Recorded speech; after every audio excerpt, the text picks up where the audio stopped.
Mr. Ahuja, thanks so much for joining in. I'm sure you've been asked this question by a number of your investors already. What is it that is spooking the stock?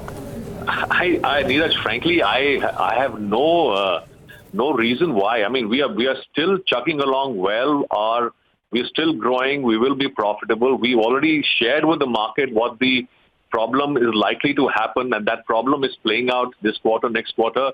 We have adequate capital, and so some of these movements in the stock price, to us appear untoward or misplaced, and frankly, we don't see any reason. We are a healthy bank, we are growing, we are profitable, and we have adequate capital.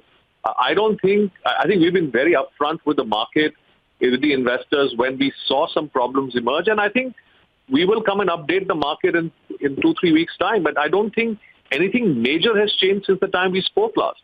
So some of this, volatility is something which, frankly, I don't think we can put a handle on, and I can only assume that some of this is misplaced or motivated.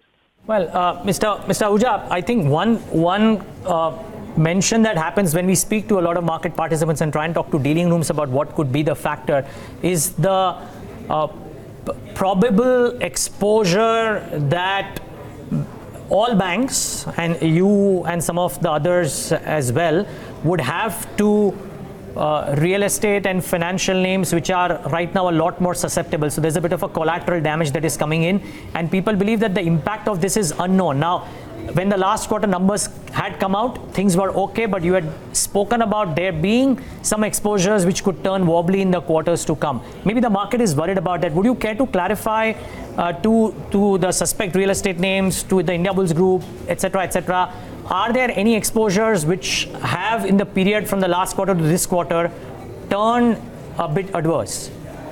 So I can obviously, I'll just reiterate what we even said on July 19th. We don't see any challenges. We don't have any sectoral issues in our portfolio, even then and even now. We had very specific issues around a few companies which are unrelated to any specific sector you might have brought up. And we actually made that pertinent point in our commentary too. That position is still the same. So there is nothing which is very specific.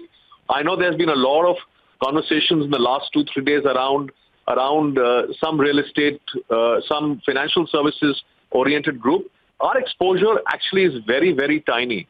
And it's all, secured. There's no problem in debt servicing. And we all also have a lot of cash lying with us. So I don't think there's anything which has changed on either financial services or real estate vis-a-vis us between the time we spoke last on July 19th and today.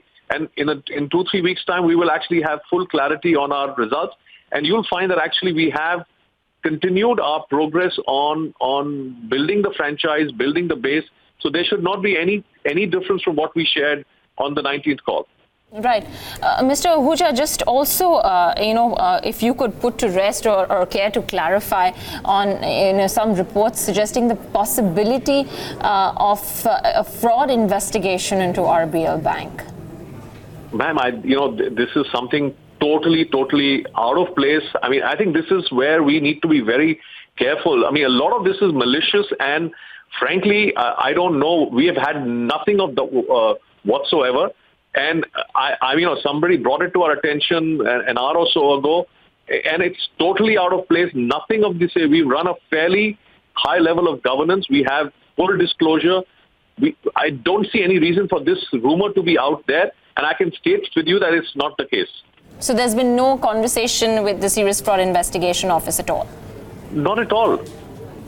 Okay. All right. So you've spoken about having enough and more cash on the books, and in terms of exposure to some of these stressed accounts have been minimal, and sectoral weightages also that you have are not too high towards these stressed areas. So over the past few months, have you seen any big accounts of yours that could likely slip into the non-performing asset? So outside of what we shared on 19th July. I don't think the situation has changed at all. So, we are watching the situation on a very proactive basis, given what's happening in the macro situation. But I don't think there is anything materially different from what we shared on 19th of July. No, Mr. Ahuja, just one last question from my end, really. I think the reason why, again, and your clarification out here always important because it is that stock that is getting hammered, is a bit of a repeat question that on the 19th of July, what was shared was that there might be some exposure to select accounts which could turn adverse. I think the rumors are around a lot of names that keep on propping up and the exposures that banks like you would have to the Indiabulls Group, to some of the large real estate entities. Are there any issues with any of those accounts, sir? May I repeat? I think outside of those, what we shared, and in the normal course of business, there's nothing materially different from where we see it today. Okay. Great. Mr. Ahuja, wish you all the best. Thank you so much for taking the time out and giving us this clarity. Thank you so much. Bye-bye.